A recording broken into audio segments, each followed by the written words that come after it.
Ya, baik. Bismillah. Assalamualaikum warahmatullahi wabarakatuh. Waalaikumsalam warahmatullahi wabarakatuh. Ya, sebelumnya, perkenalkan nama saya Sri Dewi Saputri dengan stambuk A221230588. Di sini, saya sebagai moderator dari kelompok 6. Ya, langsung saja kepada pemateri dipersilahkan untuk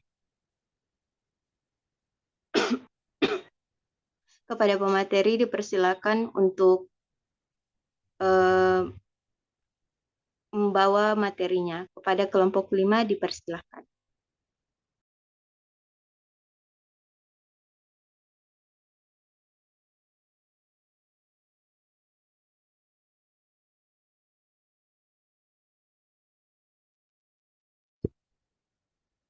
Baik, Assalamualaikum warahmatullahi wabarakatuh.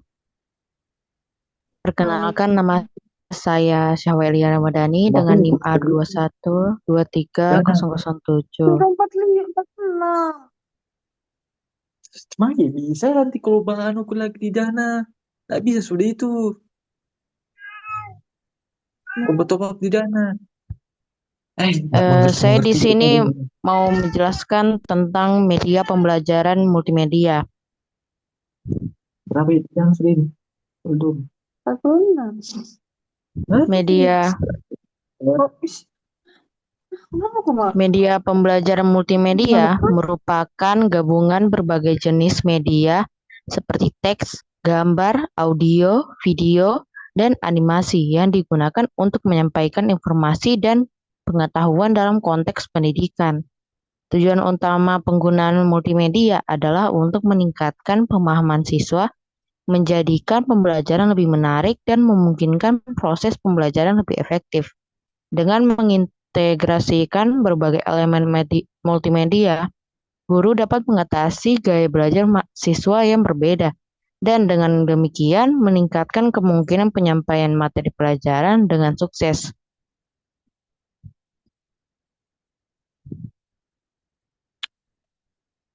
Selain integrasi multimedia ke dalam kurikulum merupakan persyarat penting untuk memenuhi standar pendidikan, dan oleh karena itu memerlukan dukungan dan pelatihan bagi guru dan siswa. Sekolah harus menyediakan infrastruktur dan dukungan yang diperlukan bagi guru untuk mengembangkan keterampilan multimedia mereka. Penerapan multimedia di kelas dapat meningkatkan motivasi dan pemikiran ilmiah siswa serta memastikan pembelajaran berfokus dan lebih efektif. Selain itu, media pembelajaran multimedia juga mendukung kolaborasi dan komunikasi antar siswa. Dengan menggunakan platform multimedia, siswa dapat bekerja sama dalam proyek, dapat berbagi informasi, dan dapat mendiskusikan ide-ide yang sudah didapatkan. Hal ini tidak hanya dapat meningkatkan keterampilan sosial mereka, tetapi ini juga dapat membantu pengembangan keterampilan siswa untuk dapat berpikir kritis, kreatif, dan inovatif. Secara keseluruhan, media pembelajaran multimedia adalah alat yang sangat efektif dalam menghadapi tantangan pendidikan modern, di mana penyesuaian terhadap kebutuhan dan preferensi siswa sangat diperlukan. Baik, saya berikan kepada teman saya.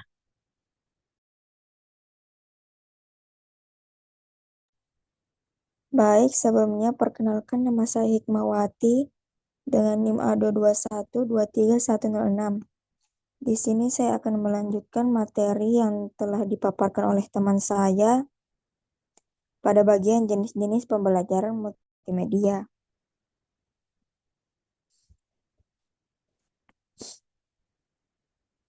Yang pertama itu ada multimedia interaktif.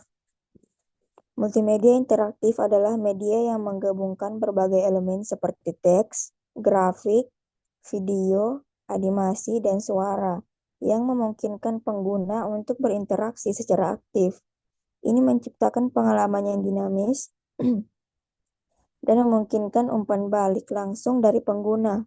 Contohnya itu ada permainan komputer dan aplikasi e-learning. Kemudian yang selanjutnya itu ada media visual. Media visual merujuk pada bentuk komunikasi yang menggunakan elemen visual untuk menyampaikan pesan. Ini dapat mencakup gambar, grafik, dan video yang dirancang untuk menarik perhatian dan menyampaikan informasi secara efektif.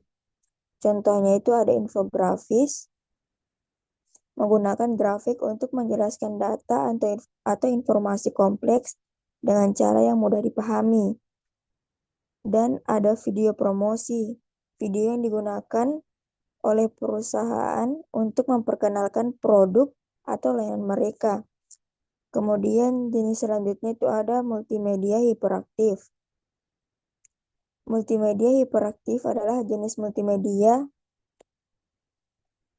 yang memungkinkan pengguna untuk menjelajahi konten secara non-linear melalui tautan dan navigasi.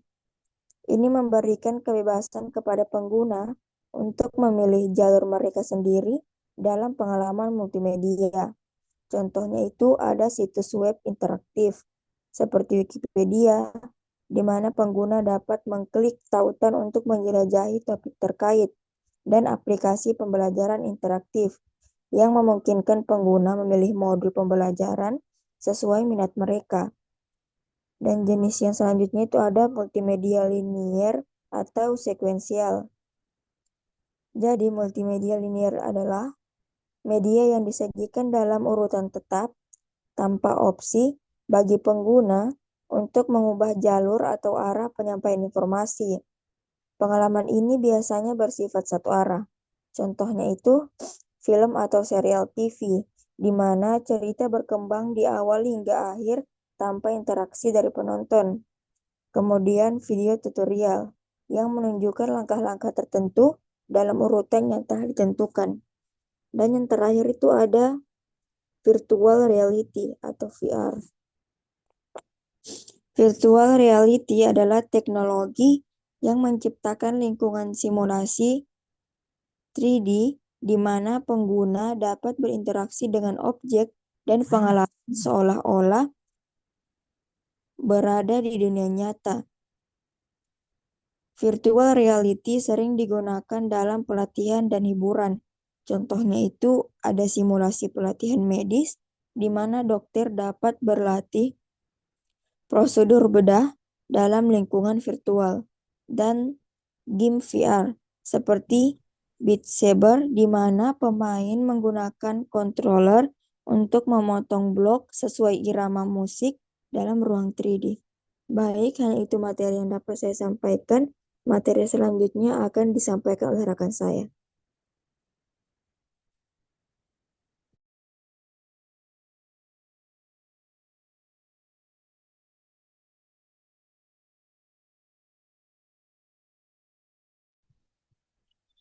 Ya baik, di sini saya akan melanjutkan materi dari rekan saya, yaitu tentang contoh media pembelajaran multimedia. Sebelumnya perkenalkan, nama saya Mauliana dengan NIM A221-23034. Nah, contoh yang pertama itu ada video pembelajaran. Video pembelajaran adalah salah satu jenis media multimedia yang sangat baik untuk menyampaikan informasi. Video ini dapat mencakup materi kuliah, demonstrasi eksperimen, atau bahkan animasi yang menjelaskan konsep-konsep yang sulit. Siswa dapat mengakses video pembelajaran kapan saja dan di mana saja dengan menggunakan platform seperti YouTube, Vimeo, atau aplikasi pembelajaran khusus. Nah, yang kedua itu presentasi interaktif. Pengajar dapat membuat presentasi interaktif dengan alat seperti PowerPoint, Prezi, atau Google Slide yang mencakup teks, gambar, grafik, dan video. Fitur interaktif presentasi ini dapat digunakan untuk memperjelas materi pelajaran dengan cara yang menarik, dan siswa dapat terlibat dalam presentasi dengan memberikan umpan balik atau menjawab pertanyaan.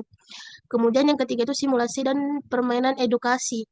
Cara yang menarik untuk mengajar konsep-konsep tertentu adalah simulasi interaktif dan permainan edukasi. yang sering biasa disebut sebagai permainan serius, misalnya simulasi lingkungan laboratorium yang memungkinkan siswa melakukan praktik tanpa resiko nyata. Sedangkan permainan edukasi memungkinkan siswa mengalami teori secara langsung. Nah, kemudian yang keempat itu aplikasi pembelajaran. Banyak aplikasi untuk ponsel yang dimaksud untuk membantu siswa belajar topik seperti matematika, bahasa, sains, dan lainnya. Aplikasi-aplikasi ini biasanya menggabungkan elemen multimedia seperti animasi, video, dan kuis yang membuat pembelajaran menjadi menyenangkan. Nah, yang terakhir itu podcast. Podcast pendidikan adalah rekaman audio yang dapat diunduh dan didengarkan oleh siswa. Ini dapat mencakup wawancara dengan ahli, diskusi tentang subjek tertentu, atau penjelasan konsep yang rumit. Ini menawarkan opsi bagi siswa yang lebih suka mendengarkan daripada membaca teks. Mungkin itu saja yang dapat saya paparkan, kemudian selanjutnya akan dilanjutkan oleh rekan saya.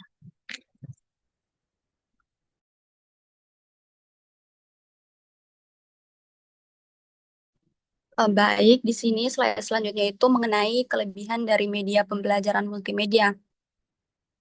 Nah, dalam pembelajaran ini tentu saja dia memiliki kelebihan dan juga kekurangan. Di sini saya akan membahas mengenai beberapa kelebihan dari penerapan media pembelajaran multimedia ini. Nah, yang pertama itu ada membantu siswa dalam memperbesar benda yang sangat atau dan tidak tampak oleh mata. Nah, dalam pembelajaran itu kita perlu untuk memvisualisasikan hal-hal yang mungkin tampak kecil. Nah, media multimedia ini membantu untuk peserta didik dapat melihat hal-hal yang kecil-kecil seperti ini, seperti kuman dan juga sel-sel pada tubuh. Selain itu, media pembelajaran multimedia ini juga membantu kita untuk melihat hal-hal besar yang tidak mungkin kita hadirkan itu ke ruang kelas. Contohnya hewan seperti gajah. Kelebihan yang kedua itu di mana menyajikan benda atau peristiwa yang kompleks, rumit, dan berlangsung cepat atau lambat. Nah, media multimedia ini dapat menyajikan hal-hal kompleks seperti bagaimana sistem tubuh manusia berjalan, kemudian bekerjanya suatu mesin, dan juga beredarnya planet Mars. Serta membantu menyajikan benda atau peristiwa yang jauh seperti bulan, bintang, dan juga salju. Kemudian kelebihan berikutnya itu ada meningkatkan daya tarik dan juga perhatian peserta didik. Tadi ada beberapa contoh dari media pembelajaran itu, di mana beberapa contoh dari media pembelajaran ini dapat meningkatkan daya tarik dan juga perhatian siswa dalam pembelajaran. Kemudian yang berikutnya itu ada lebih komunikatif, di mana informasi yang menggunakan gambar dan juga animasi ini lebih mudah dipahami oleh peserta didik dibandingkan informasi yang dibuat dengan cara lain. Dalam hal ini, komunikatif yang dimaksud itu apabila penyajian informasi ini dalam berupa gambar atau animasi. Kemudian yang berikutnya itu mudah dilakukan perubahan. Artinya informasi yang terdapat dalam media pembelajaran ini nih dapat diubah, ditambahkan atau dikembangkan sesuai kebutuhan yang akan digunakan. Kemudian kelebihan yang berikutnya itu yaitu interaktif, di mana media pembelajaran multimedia ini dapat memilih materi yang diinginkan. Hal ini biasanya tidak dilakukan pada informasi yang disajikan dengan cara lain seperti media cetak.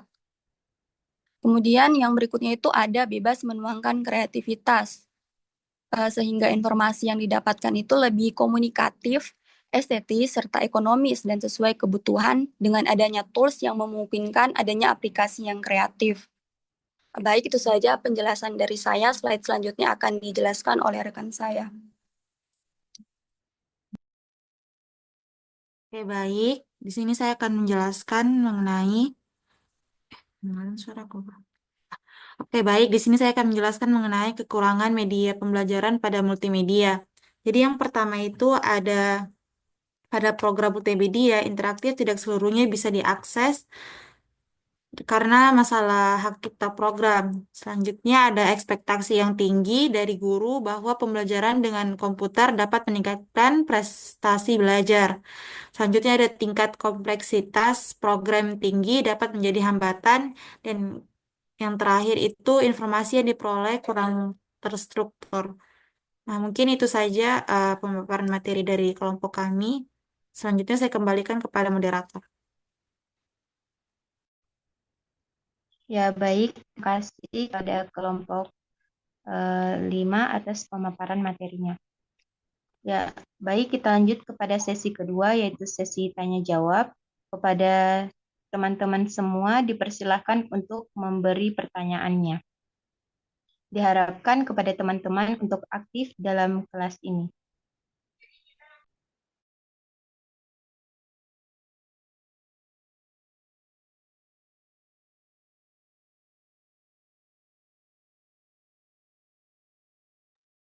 Ya, baik. Di sini kita buka 3 pertanyaan. Kepada Saudari Nesia Kasifia Sarema dipersilakan. Baik, moderator, saya ucapkan banyak terima kasih atas kesempatan yang diberikan kepada saya. Pertama-tama, perkenalkan nama saya Nesya Kasifia Sarema dengan nomor standbook A22123009. Di sini saya izin bertanya kepada tim penyaji yang sudah menjelaskan materi mengenai media pembelajaran menggunakan media pembelajaran jenis multimedia. Nah, tadi tim penyaji sudah menjelaskan di bagian slide kelebihan dan kekurangan. Di situ ada pertanyaan yang mungkin berkaitan. Menurut pemateri sendiri, bagaimana dampak penggunaan pembelajaran bagaimana dampak penggunaan media pembelajaran multimedia ini terhadap tingkat motivasi dan keterlibatan siswa. Nah, serta apa saja potensi atau resiko negatif atau efek negatif yang biasanya dapat muncul, terutama pada perkembangan sosial dan emosional siswa. Tadi kan tim penyaji sempat menyinggung tentang penggunaan teknologi. Jadi bagaimana dampaknya terhadap perkembangan sosial dan emosional siswa. Mungkin itu saja yang dapat saya tanyakan.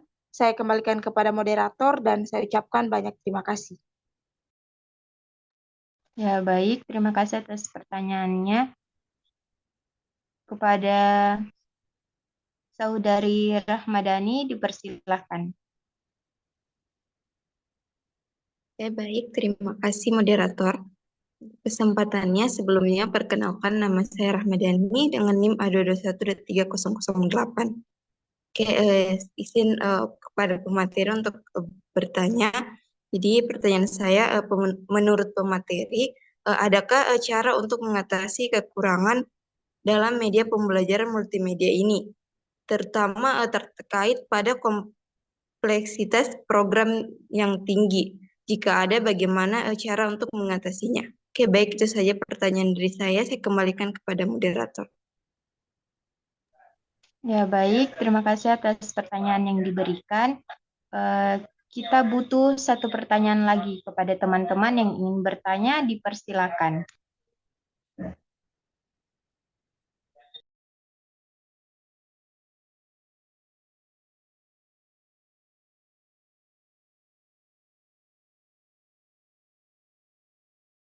Ya, baik. Kepada Saudara Aidil dipersilakan.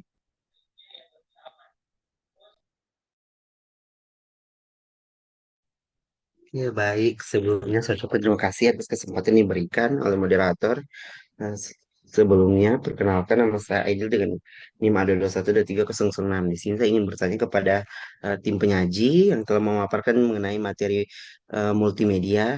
Tadi kan sudah kalau tidak salah Saudari Hikmah yang menjelaskan bahwa eh, ada tentang perkembangan eh, media berbasis AI atau virtual reality. Jadi seiring dengan perkembangan teknologi 3D atau virtual reality, bagaimana kedua teknologi ini dapat mengubah pendekatan dalam pembelajaran multimedia, terutama dalam konteks pembelajaran berbasis simulasi, serta apa dampak dari penggunaan berbagai jenis format multimedia seperti video, simulasi, grafik terhadap perkembangan keterampilan berpikir kritis pada siswa tersebut. Mungkin itu saja sedikit jawaban dari saya. Saya kembali kepada moderator dan saya ucapkan terima kasih. Ya, baik. Terima kasih atas pertanyaan yang diberikan. Mungkin itu saja 3 pertanyaan untuk sesi pertama. Kepada pemateri dipersilakan untuk menjawab pertanyaan-pertanyaan tersebut. Sebelum itu, untuk mempermudah pemateri, dipersilakan kepada penanya untuk mengirim pertanyaannya pada room chat.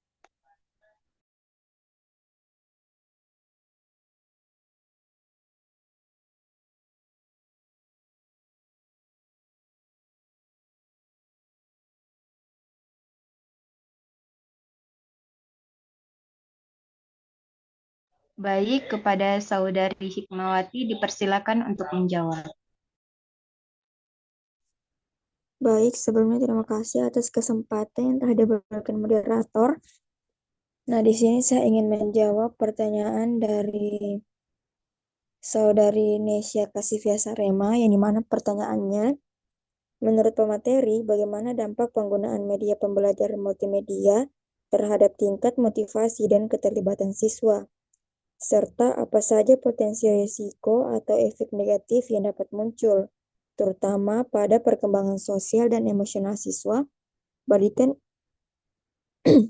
Nah, di sini pada pertanyaan pertama itu, dampak penggunaan media pembelajaran multimedia terhadap tingkat motivasi dan keterlibatan siswa. Jadi dampak penggunaan media pembelajaran multimedia terhadap motivasi dan keterlibatan siswa, serta potensi risiko atau efek negatifnya terdapat perkembangan sosial dan emosional siswa, dapat dijelaskan sebagai berikut. Yang pertama itu ada dampak positif media pembelajaran multimedia. Yang pertama itu meningkatkan motivasi dan keterlibatan siswa. Media pembelajaran digital dapat menciptakan lingkungan belajar yang dinamis dan menarik, yang efektif, meningkatkan minat dan keaktifan siswa dalam proses belajar mengajar. Penggunaan aplikasi interaktif, video edukasi, dan animasi memberikan dampak positif yang tercermin dari meningkatnya keterlibatan siswa selama kegiatan pembelajaran. Multimedia interaktif memiliki dampak signifikan dalam meningkatkan motivasi belajar siswa dan memfasilitasi pemahaman konsep yang lebih baik. Media digital memberikan kemudahan akses terhadap berbagai sumber belajar serta meningkatkan keterlibatan siswa dalam pembelajaran. Media pembelajaran digital dapat meningkatkan keterlibatan dan motivasi siswa, khususnya dengan menyediakan pengalaman belajar yang lebih personal dan interaktif. Multimedia berbasis website terbukti signifikan dalam meningkatkan motivasi belajar siswa. Kemudian yang kedua itu ada meningkatkan perhatian dan fokus. Pembelajaran yang disajikan dalam bentuk visual yang menarik dan interaktif lebih mampu menjaga perhatian siswa dibandingkan dengan metode konvensional. Media digital yang efektif dapat membantu proses kognitif siswa, sehingga memperbaiki kualitas pembelajaran dan meningkatkan fokus mereka terhadap informasi yang disajikan. Penggunaan berbagai elemen media yang saling melengkapi seperti teks, gambar, dan suara dapat meningkatkan perhatian siswa dengan meminimalkan beban kognitif dan memudahkan pemahaman materi. Yang ketiga itu ada respon emosional positif. Media digital memiliki potensi untuk menciptakan suasana pembelajaran yang lebih menyenangkan. Siswa lebih senang dan bersemangat selama pembelajaran berlangsung. Keterlibatan emosional ini menjadi faktor penting dalam mendorong siswa untuk lebih aktif terlibat dalam kegiatan pembelajaran. Respon emosional yang positif dapat memperkuat motivasi belajar dan mendorong siswa untuk lebih terbuka dan menerima materi. Yang keempat itu ada mendorong partisipasi aktif dan kolaborasi. Media digital mendorong siswa untuk lebih berkolaborasi, berdiskusi, dan saling berbagi pemahaman dengan teman sekelas.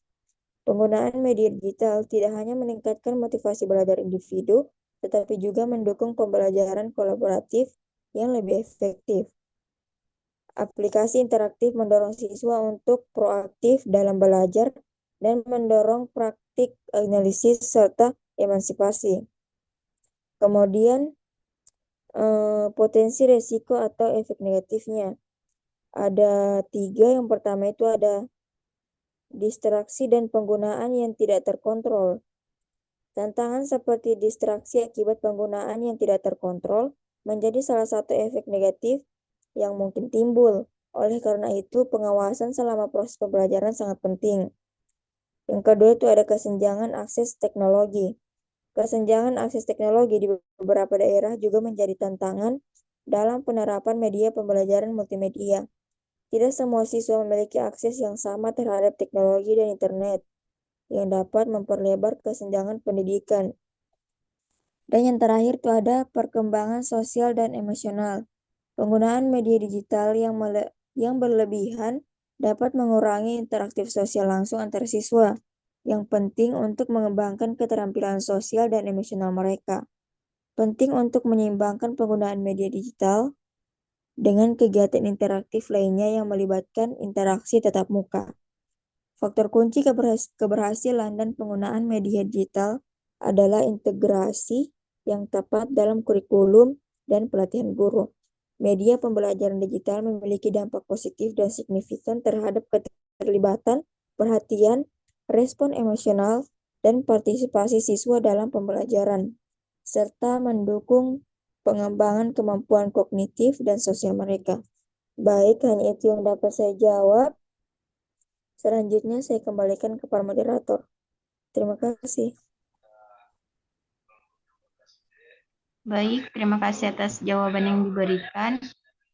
Kepada Saudari Hapsa Guci dipersilahkan untuk menambahkan. Ya, oke, baik. Terima kasih atas kesempatannya moderator. Di sini saya mau menambahkan dari jawaban mengenai pertanyaan dari Indonesia. Saya mau menambahkan bagian rekomendasi untuk meminimalkan resiko atau atau efek negatif yang dapat muncul, terutama pada perkembangan sosial dan emosional siswa. Jadi, yang pertama itu pembelajaran yang seimbang, yang mana mengkombinasikan multimedia dengan metode pembelajaran tradisional. Ini seperti diskusi kelompok, proyek kolaboratif, dan presentasi. Nah, untuk memastikan perkembangan sosial dan emosional siswa tetap seimbang. Selanjutnya ada pengawasan dan bimbingan, yang mana guru perlu memantau penggunaan multimedia dan memastikan konten yang digunakan sesuai dengan tujuan pembelajaran bagi siswa. Nah, ini juga memberikan bimbingan tentang cara bagaimana menggunakan teknologi secara bertanggung jawab. Selanjutnya ada mendorong interaksi sosial, yang mana ini menggunakan multimedia sebagai alat pendukung, bukan pengganti interaksi sosial. Nah, misalnya dengan mengintegrasikan kegiatan kelompok atau diskusi setelah penggunaan multimedia. Dan yang terakhir itu ada pelatihan untuk guru dan siswa, yang mana memberikan pelatihan kepada guru dan siswa tentang cara menggunakan multimedia secara efektif dan bijaksana, dan memastikan siswa ini dapat memahami bahwa multimedia itu adalah alat bantu dan bukan satu-satunya sumber untuk belajar. Jadi, penggunaan multimedia dan penggunaan pembelajaran multimedia itu dapat meningkatkan motivasi dan keterlibatan siswa, yang mana secara signifikan, namun perlu diimbangi dengan beberapa pendekatan yang bijaksana untuk menghindari efek negatif dan perkembangan sosial dan emosional siswa. Nah, dengan perencanaan yang matang, pengasuhan yang tepat, multimedia dapat menjadi alat yang sangat efektif dalam mendukung proses pembelajaran.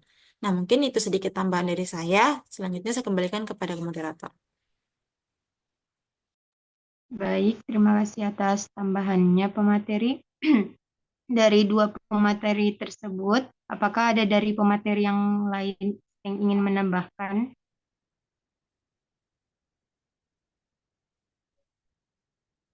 Baik, sepertinya tidak ada. Kita lempar kepada teman-teman di forum. Apakah ada yang ingin menambahkan dari pertanyaan Saudari Nesya Kasifia Sarema? Kepada teman-teman dipersilakan.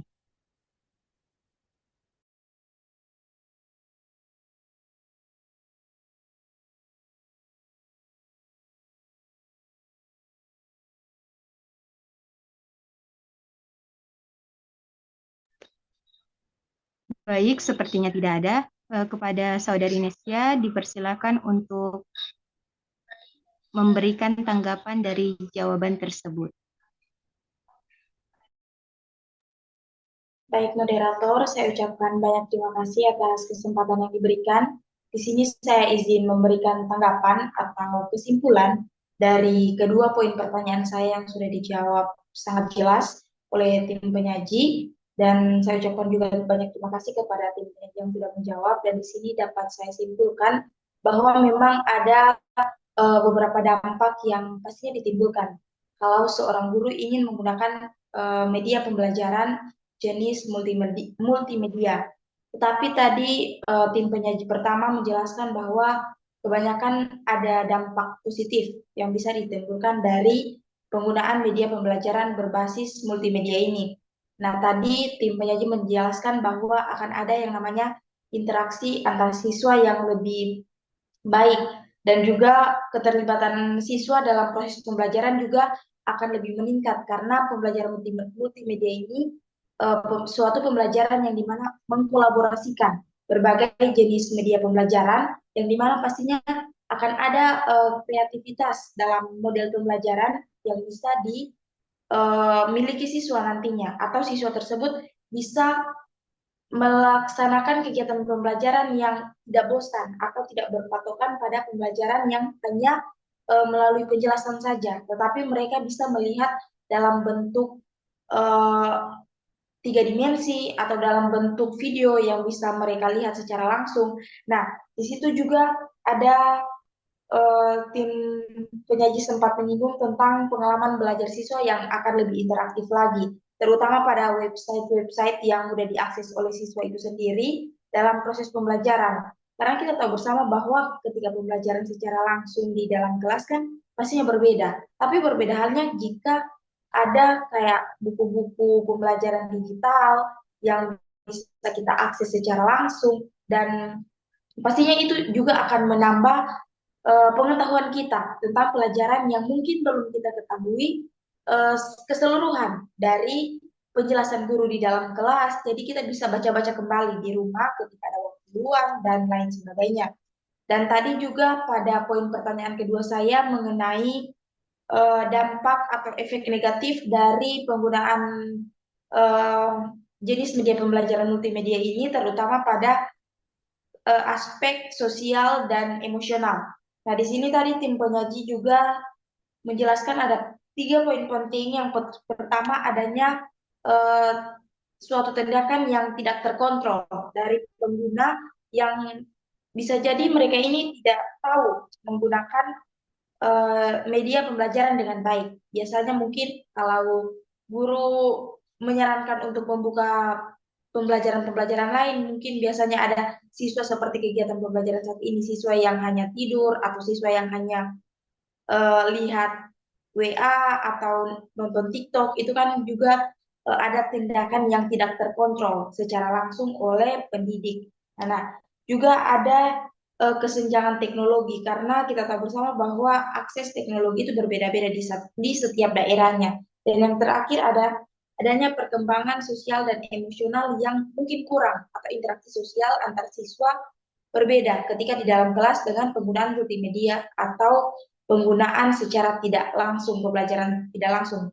Nah, juga tadi pemateri kedua dari Saudari Hapsa itu sudah menyarankan beberapa saran yang bisa meminimalkan tindakan kurangnya aspek emosional dan sosial seperti meminimalkan risiko keseimbangan pembelajaran, jadi guru itu bisa menggunakan keseimbangan pembelajaran yang ada dan juga adanya pengawasan dan juga bimbingan, serta yang terakhir guru tersebut harus bisa menjelaskan dengan baik kepada siswa bahwa pembelajaran multimedia ini bukan terutama teknologi, bukan sebagai alat pengganti pembelajaran, tetapi dia hanya sebagai alat pendukung agar siswa tersebut dapat mendorong interaksi sosial dan emosional tanpa melupakan tujuan utama mereka dalam proses pembelajaran. Mungkin itu saja yang dapat saya simpulkan. Saya kembalikan kepada moderator dan saya ucapkan banyak terima kasih. Baik, terima kasih atas tanggapannya. Baik, kita lanjut ke pertanyaan yang kedua. Kepada pemateri dipersilakan untuk menjawab. Baik, kepada Saudari Mauliana dipersilakan. Baik, terima kasih atas kesempatannya moderator.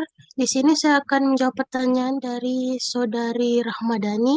Pertanyaannya, menurut pemateri, adakah cara untuk mengatasi kekurangan media pembelajaran multimedia, terutama terkait kompleksitas program yang tinggi? Jika ada, bagaimana cara untuk mengatasinya?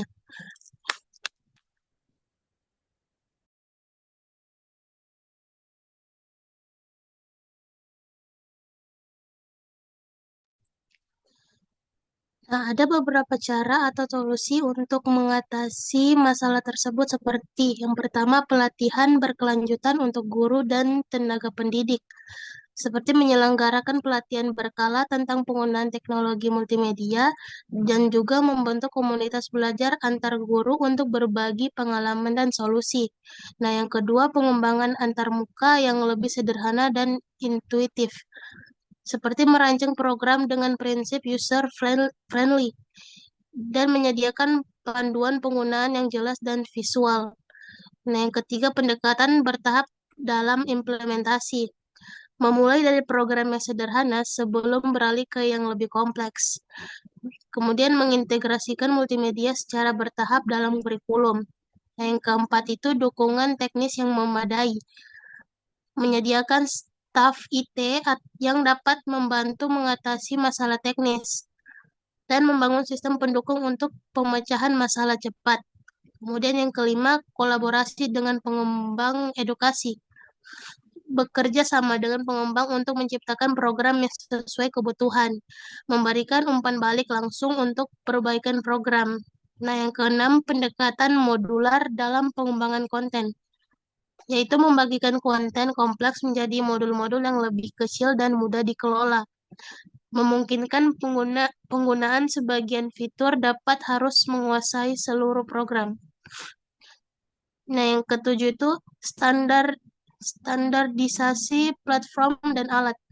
Menetapkan standar teknologi yang digunakan di institusi pendidikan dan mengurangi variasi program untuk memudahkan penguasaan.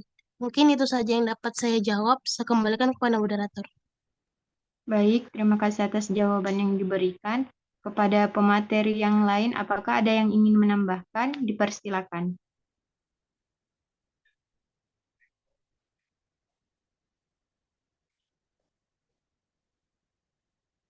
Baik, kepada Saudari Sumarni Abdul Majid, dipersilakan. Baik, di sini saya ingin menambahkan jawaban dari rekan saya itu mengenai cara untuk mengatasi kekurangan dari media pembelajaran multimedia ini, terutama terkait dengan kompleksitas program yang tinggi. Nah, untuk mengatasi kekurangan dari media pembelajaran multimedia ini, penting untuk menyediakan pelatihan bagi pengajar dan juga pengembang media agar mereka lebih memahami perangkat lunak yang kompleks. Nah, selain itu, pemilihan alat yang ramah pengguna dan juga berbasis web dapat mempermudah proses pembelajaran. Juga mengembangkan konten dalam modul-modul kecil yang dapat mengurangi kompleksitas dan juga memungkinkan pembelajaran. Uji coba media juga dapat digunakan dengan pengguna akhir serta pengumpulan umpan balik yang sangat penting untuk menyempurnakan produk yang dihasilkan. Selain itu, penyediaan sumber daya dan juga referensi yang memadai akan membantu pengajar dalam memahami dan juga menggunakan media pembelajaran dengan baik. Baik, itu saja sedikit tambahan dari saya kembalikan ke moderator. Baik, terima kasih atas tambahannya. Kepada pemateri yang lain, apakah ada yang ingin menambahkan? Baik, sepertinya tidak ada. Kita lanjut kepada teman-teman di forum. Apakah ada yang ingin menambahkan dari pertanyaan Saudari Rahmadani?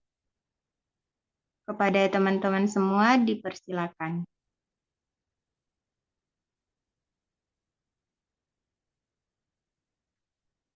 Baik, kepada Saudara Muhriadi dipersilakan. Baik, terima kasih kesempatannya. Di sini saya akan menambahkan sedikit. Ada juga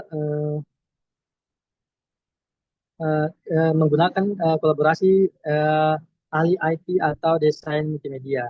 Jika kemungkinan bekerja sama dengan tenaga ahli di bidang IT atau multimedia untuk menyederhanakan aspek teknologi mengembangkan media pembelajaran. Nah, itu ada juga menggunakan template atau platform berbasis AI, memanfaatkan template yang sudah tersedia di berbagai platform pembelajaran seperti Google Stage Model atau Microsoft Sway untuk mengurangi kompleksitas pembuatan konten. Situ ada juga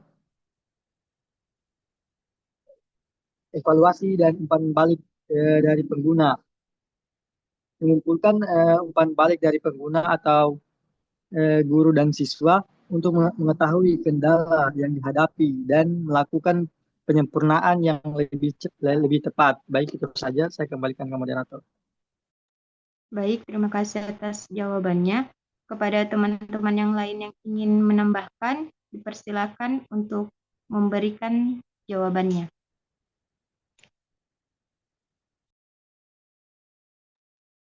Izin moderator. Baik, kepada Saudari Nesia dipersilakan.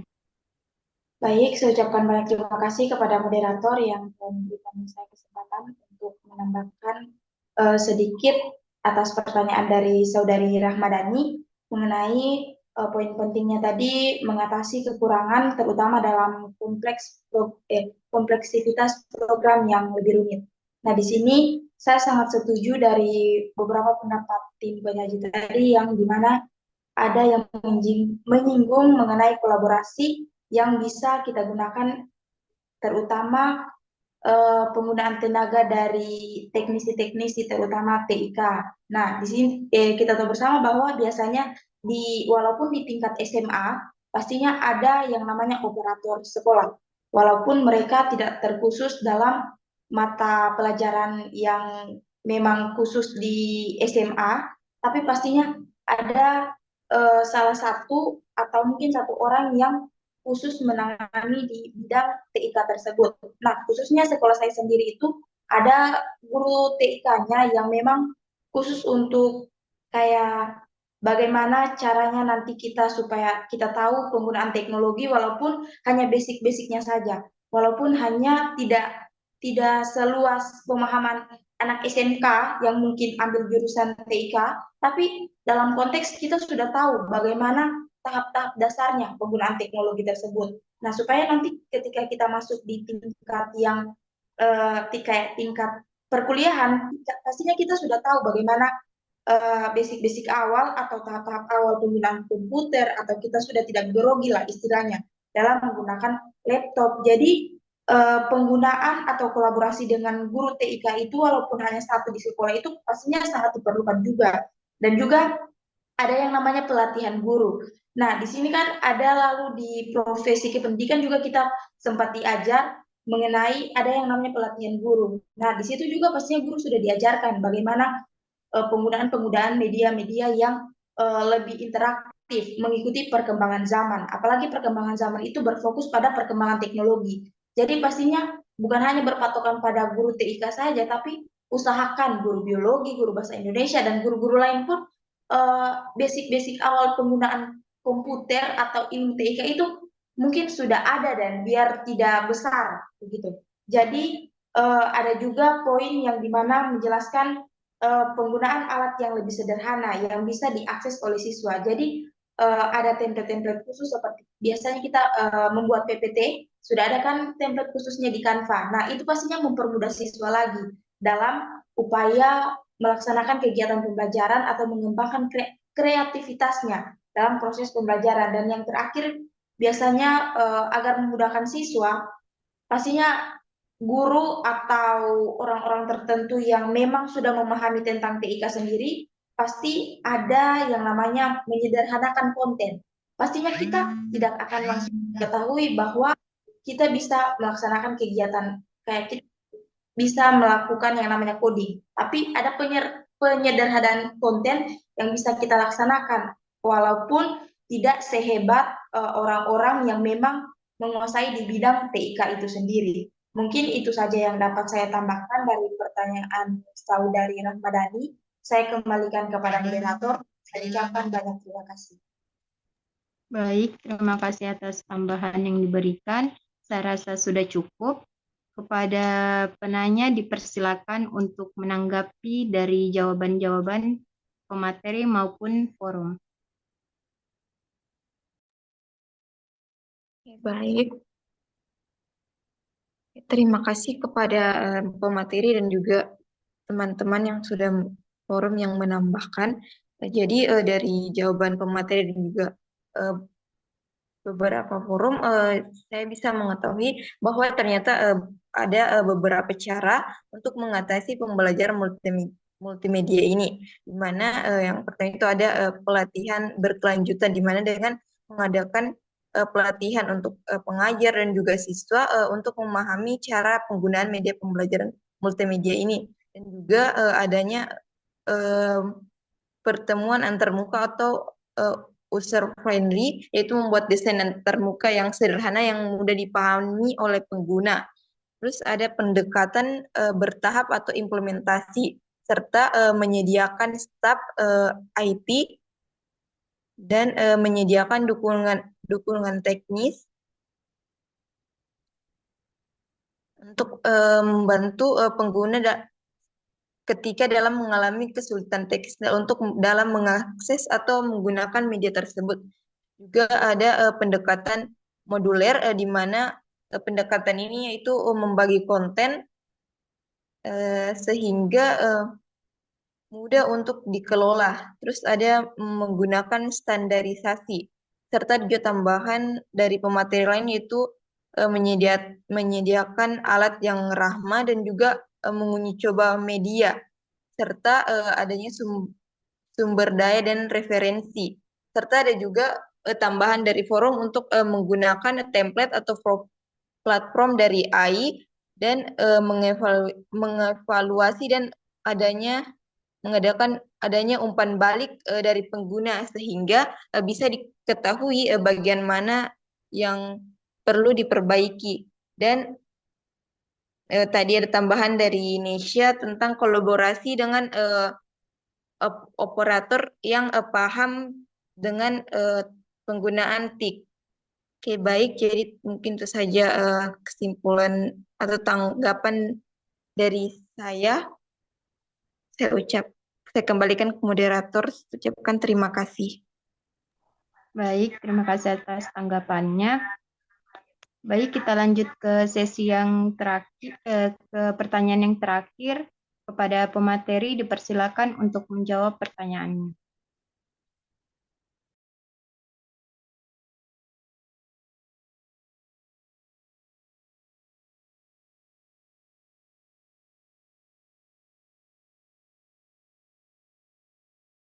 Baik, kepada saudari Hafsa dipersilakan. Oke, baik. Terima kasih atas kesempatannya moderator. Di sini saya akan menjawab pertanyaan dari Aidil. Jadi pertanyaannya itu, seiring dengan perkembangan teknologi 3D dan virtual reality atau VR, bagaimana kedua teknologi ini dapat mengubah pendekatan dalam pembelajaran multimedia, terutama dalam konteks pembelajaran berbasis simulasi, serta apa dampak dari penggunaan berbagai jenis format multimedia seperti video, simulasi grafik terhadap perkembangan keterampilan berpikir kritis siswa. Nah, jadi perkembangan teknologi 3D atau virtual reality atau VR itu telah membawa informasi signifikan terutama dalam pendekatan pembelajaran multimedia dalam konteks pembelajaran simulasi. Nah, jadi peran teknologi 3D dan VR dalam pembelajaran simulasi ini bisa, yang pertama itu bisa meningkatkan pengalaman belajar yang imersif, yang mana teknologi seperti 3D dan VR itu dapat menciptakan lingkungan belajar yang imersif, yang mana siswa dapat masuk ke dalam dunia nyata langsung. Jadi siswa itu bisa merasakan langsung. Nah, misalnya nih, siswa dapat menjelajahi tubuh manusia dalam 3D serta melakukan eksperimen kimia di laboratorium virtual atau mengunjungi situs sejarah secara virtual. Nah, hal ini dapat membuat pembelajaran lebih menarik dan memudahkan pemahaman konsep yang lebih kompleks terhadap pemahaman siswa. Selanjutnya yaitu ada praktik langsung tanpa risiko, yang mana simulasi berbasis 3D dan VR ini memungkinkan siswa untuk melakukan praktik langsung tanpa risiko, seperti kayak pelatihan medis. Nah, siswa dapat mengulangi simulasi ini berkali-kali sehingga mereka menguasai keterampilan yang diperlukan. Selanjutnya ada personal learning yang mana ini teknologi dapat disesuaikan dengan kecepatan dan gaya belajar individu. Misalnya, siswa dapat memilih tingkat kesulitan atau fokus pada area tertentu yang perlu ditingkatkan. Nah, hal ini dapat mendukung pembelajaran yang lebih personal dan efektif, terutama dalam pembelajaran simulasi ini. Nah, dan ada juga yang namanya kolaborasi dalam lingkungan virtual. Nah, VR memungkinkan siswa untuk kolaborasi dalam lingkungan visual, meski berada di lingkungan yang berada. Nah, misalnya siswa dapat bekerja sama dengan proyek sains dan memecahkan masalah dalam simulasi ini. Nah, eh, dampak berbagai format multimedia terhadap keterampilan berpikir kritis, yang pertama itu ada video. Nah, video dapat menyajikan informasi secara visual dan auditori. Nah, yang mana dapat membantu siswa memahami konsep yang sulit.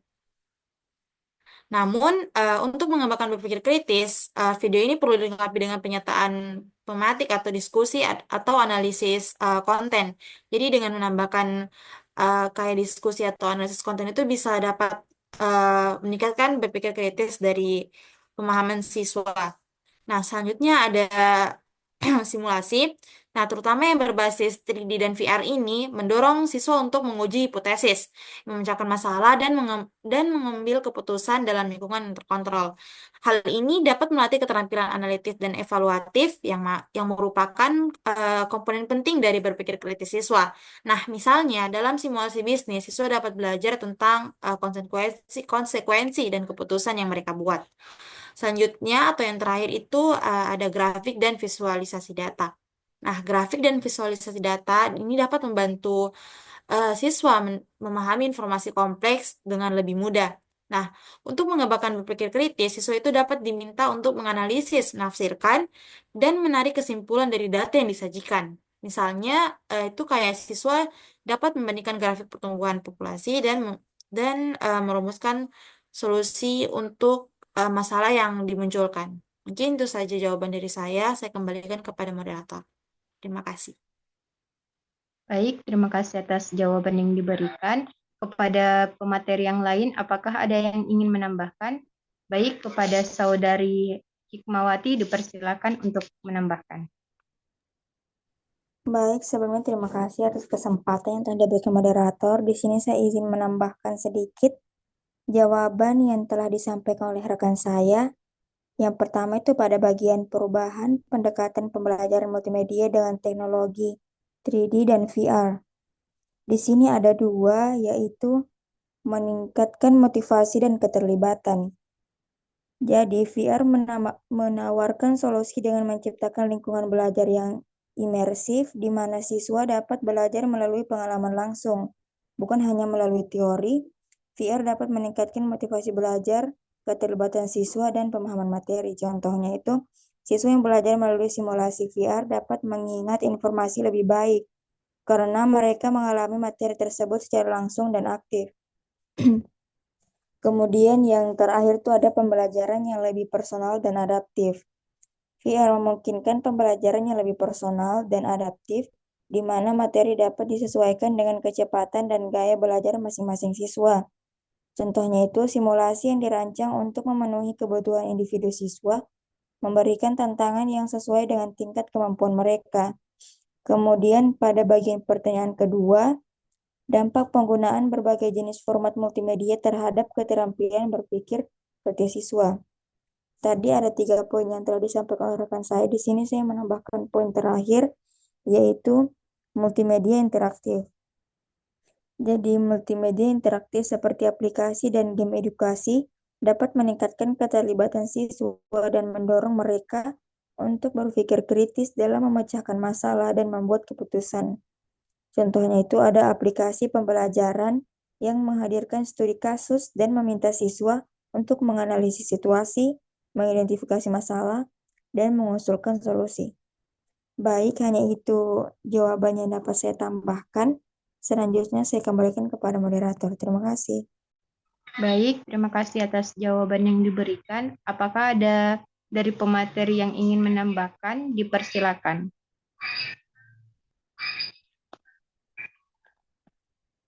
Baik, saya rasa tidak ada. Kita berikan kesempatan kepada forum untuk menambahkan jawaban dari pertanyaan saudara Aidil. Kepada forum dipersilakan.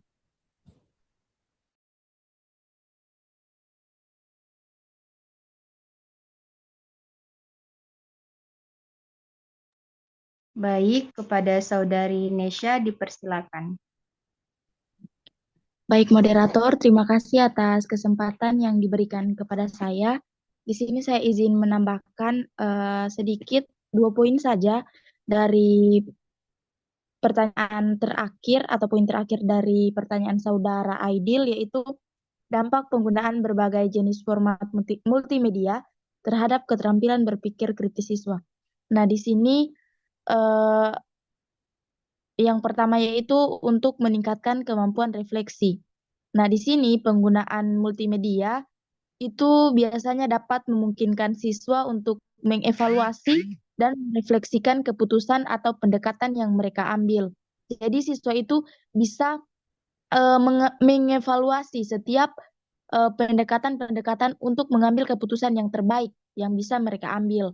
Misalnya contohnya dalam sebuah simulasi, setelah membuat keputusan itu sendiri, biasanya siswa bisa melihat hasilnya dan menganalisis apa yang mereka lakukan benar atau salah. Jadi setelah mengambil keputusan, ada yang namanya menganalisis keputusan tersebut apakah benar atau salah, dan bisa mempertimbangkan yang mana keputusan yang perlu diperbaiki. Jadi kalau keputusan mereka salah, mereka bisa memperbaiki atau mempertimbangkan alternatif yang lebih baik lagi dalam proses kemampuan refleksi ini. Dan yang terakhir, siswa itu dapat meningkatkan keterlibatannya dan kolaborasi.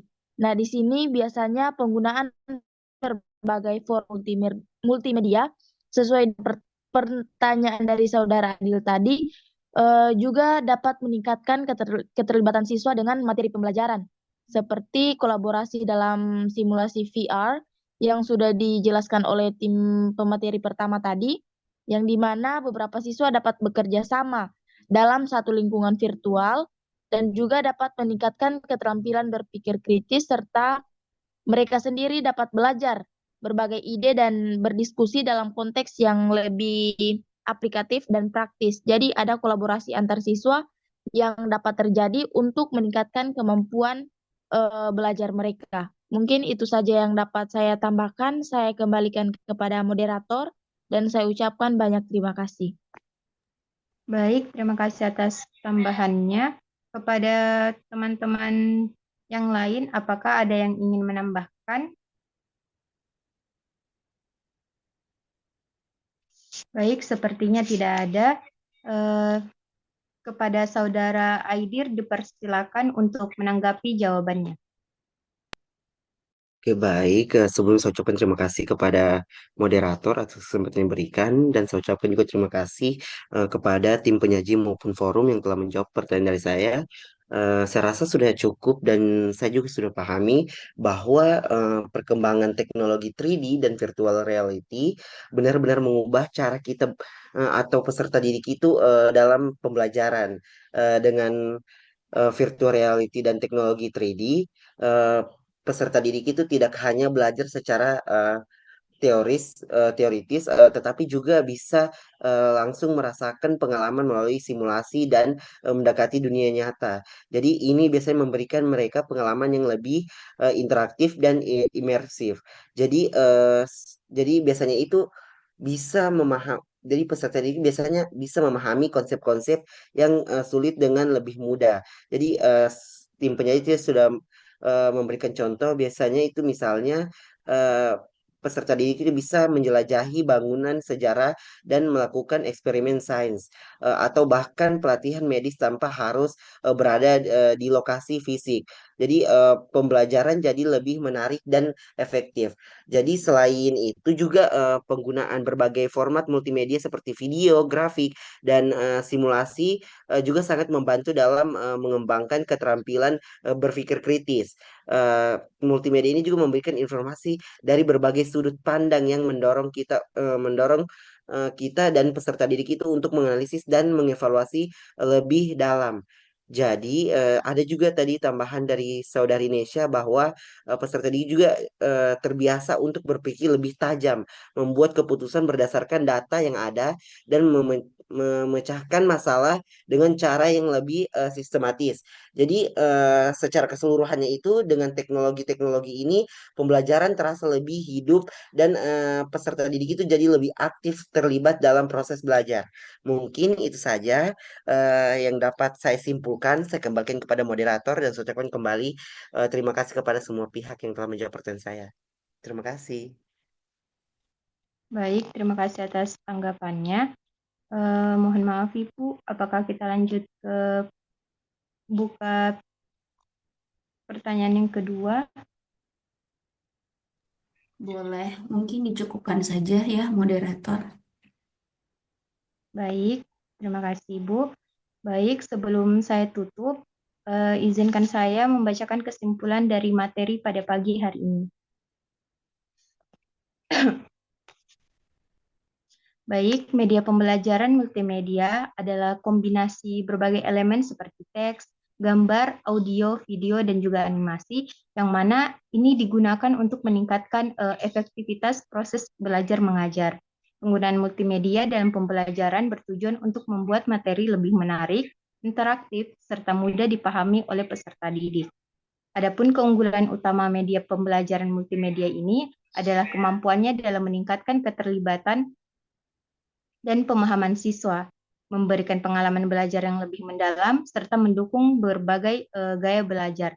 Namun, tantangan dalam penerapan meliputi keterlibatan fasilitas, kesiapan tenaga pendidik, serta kebutuhan akan keterampilan teknologi. Dengan perkembangan teknologi yang pesat, pemanfaatan media pembelajaran multimedia menjadi semakin penting untuk menciptakan pengalaman belajar yang lebih inovatif dan efektif. Mungkin itu saja dari saya. Mohon maaf apabila ada salah kata selama masa membawa forum diskusi ini. Saya Sri Dewi Saputri, mohon undur diri dan saya ucapkan terima kasih.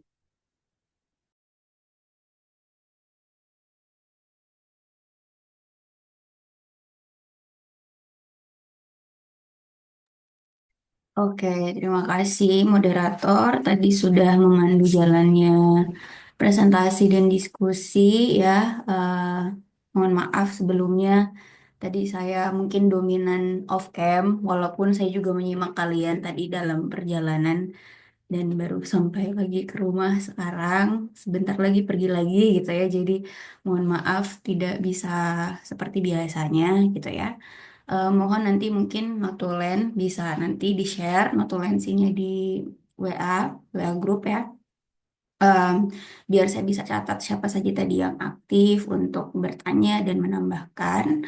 Nah, di sini adik-adik saya masih punya waktu ya 15 menit lagi.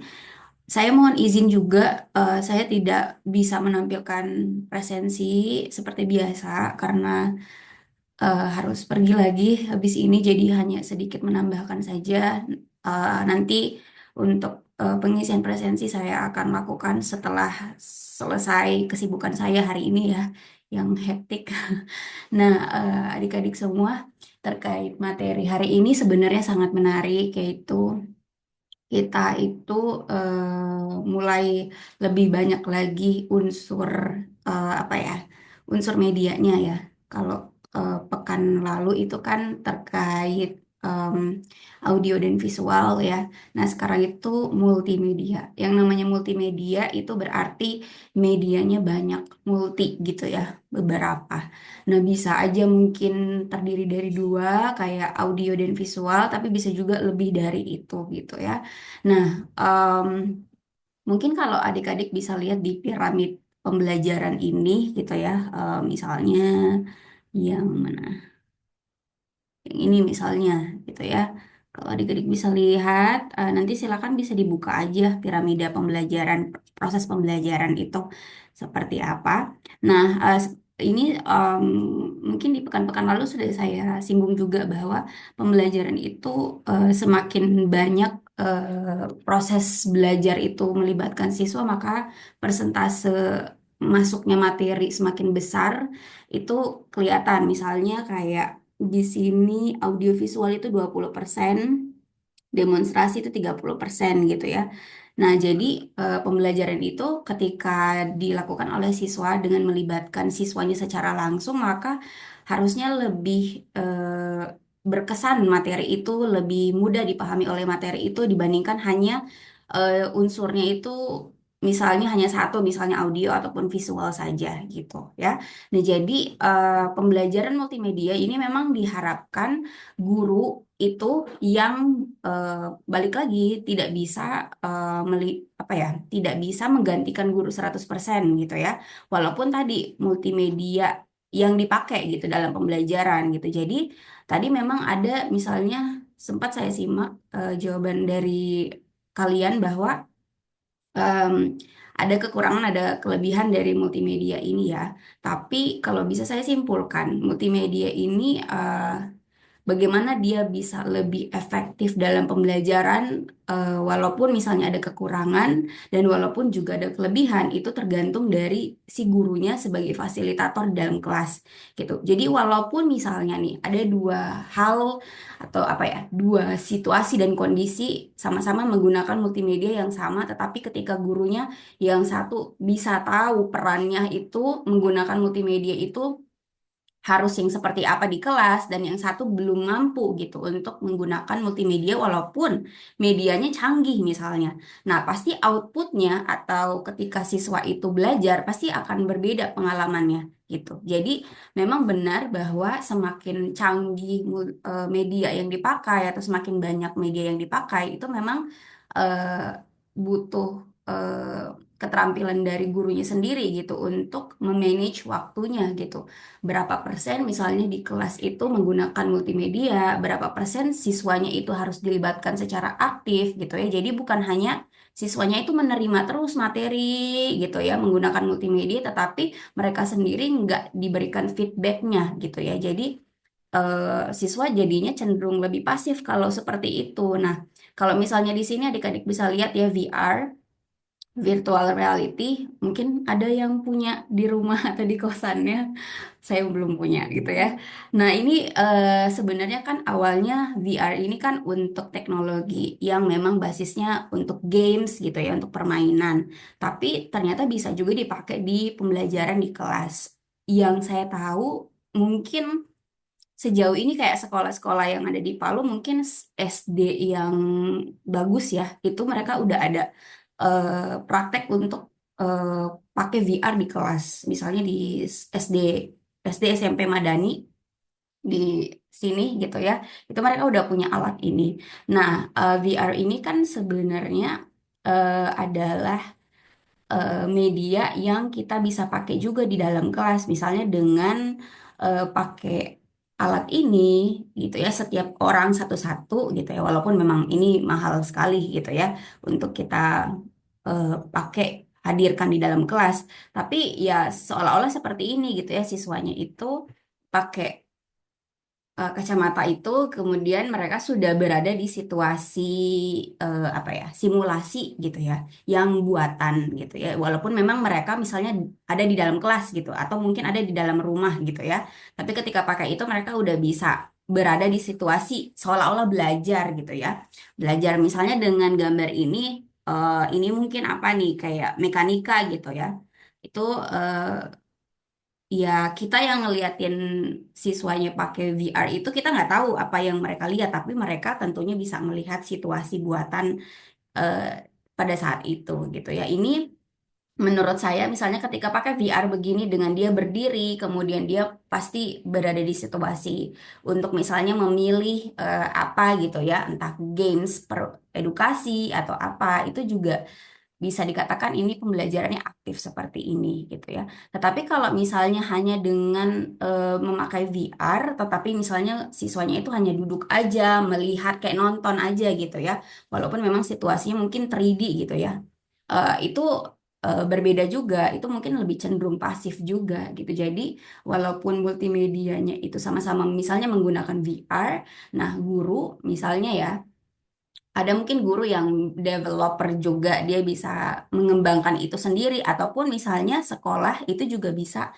kerjasama dengan developer luar gitu ya, atau kayak em, apa sih namanya, startup gitu ya, yang mereka tuh udah punya lisensi dalam membuat VR itu. Jadi eh, si guru atau dan sekolah juga harusnya bisa memilih apa ya, multimedia VR misalnya yang melibatkan siswa itu lebih aktif gitu ya. Nah, jadi perlu tantangan juga sebenarnya gitu untuk menggunakan VR ini di kelas. Jadi walaupun memang canggih, tetapi apakah dia itu sesuai tidak dengan materi, sesuai tidak dengan yang diharapkan atau goal pembelajarannya itu gitu ya. Nah, selain itu ini juga adik-adik, saya sampai sekarang masih tetap pakai website ini. Jadi ini website yang namanya Khan Academy, hampir mirip-mirip dengan Ruang Guru ataupun Kuiper ataupun Zenius gitu ya. Mungkin kalian pernah pakai lah gitu sebelum masuk perguruan tinggi, biasanya ada kayak apa sih, proses untuk belajar untuk masuk gitu ya, les-les gitulah gitu. Nah, tapi bedanya dengan yang lain yang mungkin startup yang ada di Indonesia, kalau kan Akademi ini dia versi gratis, walaupun memang pasti bahasa Inggrisnya harus bagus ya gitu ya.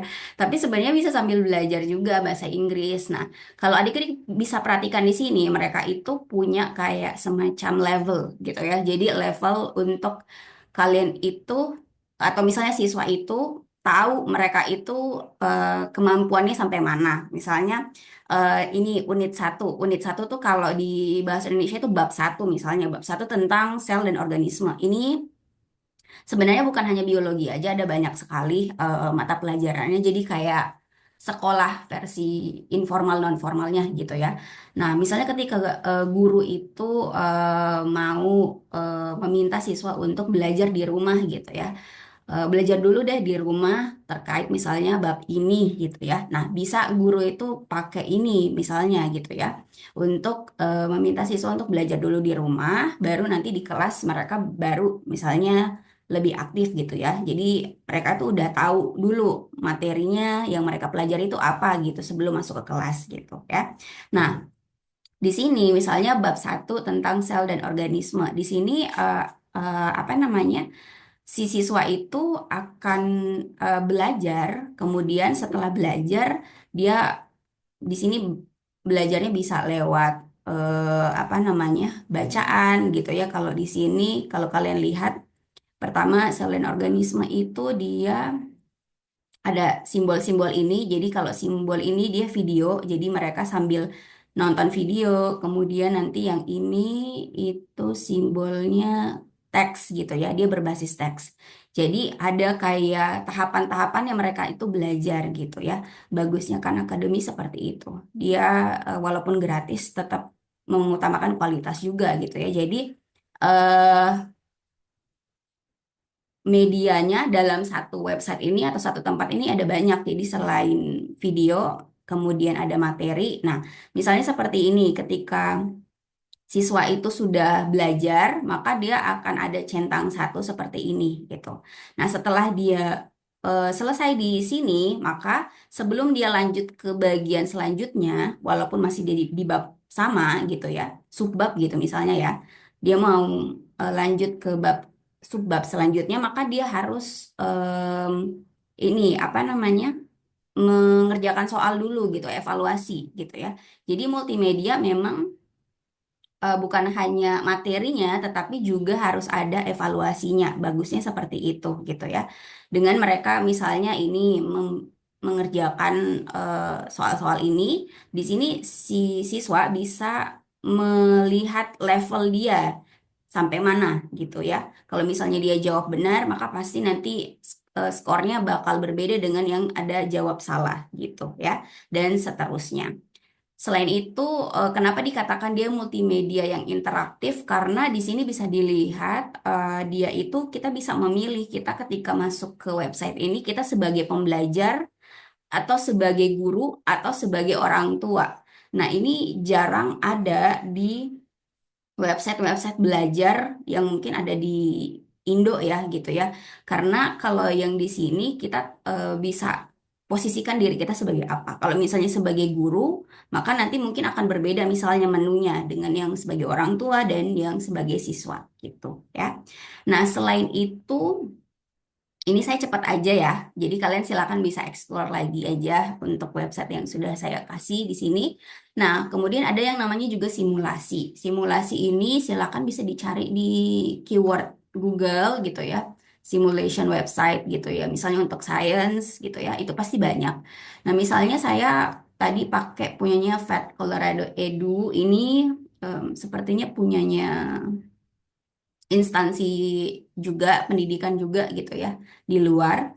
Nah, sebenarnya ada banyak menunya juga gitu ya. Tadi saya sempat klik-klik aja gitu ya, random untuk ngeliatin apakah simulasinya seperti apa gitu ya.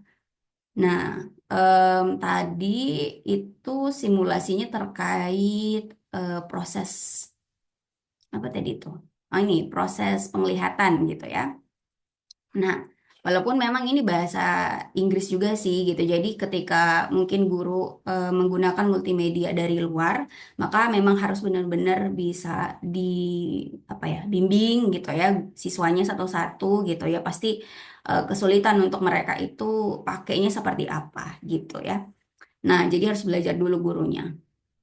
Kayak gitu. Jadi misalnya ini ya eh, interactive simulation.